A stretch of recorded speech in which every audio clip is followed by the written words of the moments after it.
अस्सलाम वालेकुम, मैं हूं रासिम खान और आप देख रहे हैं स्पीड 92 पे स्पेशल रिपोर्ट। आज की स्पेशल रिपोर्ट है अल्ताफ हुसैन से मुतालिक, जिन्होंने कुछ दिनों पहले एक स्टेटमेंट दिया है पाकिस्तान की सियासत के ऊपर। आप पहले ये स्टेटमेंट सुने और मैं फिर आपसे इस पे बात करूँ। आज मैं रियासती इदारों को से मुखातिब हूँ और रियासती इदारों को आदाब कहता हूँ। आदाब के बाद मैं आपके इल्म में लाना चाहता हूं कि वो हथकंडे जो माजी में रियासत की ताकतवर ताकतें इस्तेमाल करती रही हैं, वो इस्तेमाल न करें। आज आईटी का दौर है, इंफॉर्मेशन टेक्नोलॉजी का दौर है। बच्चा बच्चा जानता है क्या सही है क्या गलत है। आज पुराने हथकंडे माजी में जो फौजी डिक्टेटर्स लगाते रहे हैं, वो इस्तेमाल न कीजिए। आज जो पकड़ा धकड़ी हो रही है, मैंने हर जमात जिस पे जुल्म हुआ इसके खिलाफ आवाज हुई है, उठाई है, आवाज उठाई है। आज तहरीक इंसाफ के लोगों पर रियासती मजालिम उठाए जा रहे हैं, उस पर भी मैं आवाज उठा रहा हूं। हमेशा तहरीक इंसाफ ने मेरी मुखालफत की, मगर मैं ये नहीं देखता कि उसने मुखालफत की तो मैं भी मुखालफत करूं। नहीं, मैं उसूली आदमी हूं और साफ बात करने वाला हूं। मैं रियासती इदारों से कहता हूं, खुदारा माजी जैसे इक़दामात न उठाएं। डिक्टेटर्स फौजी डिक्टेटर्स जो उठाते रहे हैं, क्यों कि ये आईटी का जमाना है, बच्चा बच्चा बेदार हो चुका है।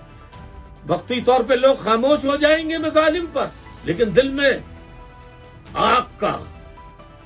आग के शोले तूफान बर्पा करते रहेंगे इंसान के जहनों में, जिस्मों में।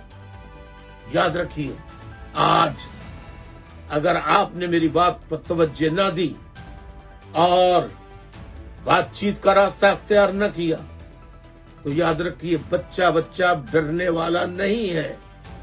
अब वो जमाना आ गया है जो मैं 1978 जब एपीएमसो बनाई थी, 18 मार्च 1984 को जब एमक्यूएम बनाई थी, उस वक्त से एक चंद अशार पढ़ता चला आ रहा हूं। आज आप जो कर रहे हैं वो वक्त जल्द आने वाला है। क्या प्यार करोगे, प्यार करेंगे। प्यार करोगे, प्यार करेंगे। गले मिलोगे, गले मिलेंगे। गले लगाओगे, गले लगाएंगे। दिल से मिलोगे, हाय दिल से मिलेंगे। और वफा करोगे, वफा करेंगे। जफा करोगे, जफा करेंगे। हम आदमी हैं तुम्हारे जैसे, जो तुम करोगे वो हम करेंगे। अल्ताफ हुसैन इस स्टेटमेंट में मुल्क की फौजी इस्टेब्लिशमेंट को डायरेक्ट ये बोलने की कोशिश कर रहे हैं कि वो इस वक्त जो पीटीआई के साथ कर रहे हैं वो ना करें, क्योंकि शायद अल्ताफ हुसैन और उनकी जमात इसी इर्तिका के प्रोसेस से गुजर चुकी है। ये एक ऐसा अमल है जो कई जमातों को अब तक पाकिस्तान की सियासत से बाहर कर चुका है। हमने ये अमल एक दफ़ा नहीं कई दफ़ा पाकिस्तान की सियासत में देखा है। पर क्या इस अमल से सियासी जमातों की या उनसे जुड़े वोटर्स की असास को नुकसान नहीं पहुंचता? क्या वो हर्ट नहीं होते? क्या उनकी दिल आज़ारी नहीं होती? इतने सालों से एक लेगेसी को फॉलो करने वाले वोटर्स या अपनी जमात को सपोर्ट करने वाले वोटर्स एंड सपोर्टर्स के साथ जिस बेरहमी से और जिस तरीके से उनके लीडर्स को साइड में करके सियासत से बाहर किया जाता है, क्या ये तरीक़ेकार सही है? मैं ये बात नहीं कहता कि गलतियों पे सज़ा मत दी जाए, पर कानून के मुताबिक अगर सज़ा बनती है तो ज़रूर दें, पर फिर किसी एक को ना दें, सबको दें। जिसने भी इस मुल्क की फ़ौज के या इस मुल्क के ख़िलाफ़ काम किया है, उसके ख़िलाफ़ ज़रूर कानूनी कार्रवाई होनी चाहिए, उन्हें सज़ा भी मिलनी चाहिए। पर क्या जिन लोगों ने इस मुल्क का कानून या कॉन्स्टिट्यूशन अपने पैरों के तले रौंदा है, क्या उनका कोई एहतसाब नहीं होना चाहिए? क्या एहतसाब सिर्फ पॉलिटिशियंस का होगा? क्या सिर्फ पाकिस्तान की तारीख़ में चेहरे सिर्फ पॉलिटिशियंस के बदले जाएंगे और जो इदारे हैं वो मजबूत से मजबूत तर होते चले जाएंगे? मुल्क की डेमोक्रेसी का ये हाल है कि हम अपने वज़ीर आज़मों को कत्ल भी कर चुके हैं और अपने वज़ीर आज़मों को कोर्ट से और सदर के थ्रू बहुत दफ़ा इस कुर्सी से फारिग भी कर चुके हैं। पर क्या पाकिस्तान में आने वाले दिन सियासत के हवाले से अच्छे होंगे? کیا ان سیاسی لیڈروں کو جو مائنس کر کے ملک چلانے کی کوشش کرتے ہیں ادارے، کیا وہ اس میں کامیاب ہو پائیں گے؟ کیا سیاسی لیگیسی یا عدم استحکام اس سے بڑھتا نہیں ہے؟ کیا لوگوں کے دلوں میں یہ بات گھر نہیں کر جاتی کہ اس ملک کی جو فوجی اسٹیبلشمنٹ ہے وہ ہر چیز کو اپنے حساب سے کنٹرول کرتی ہے؟ یہ بات کوئی ڈھکی چھپی نہیں ہے کہ اس ملک میں فوجی اسٹیبلشمنٹ بہت مضبوط طریقے سے اپنے آپ کو منواتی ہے، پر کیا ان کا سیاست میں اس حد تک کا عمل دخل ٹھیک ہے؟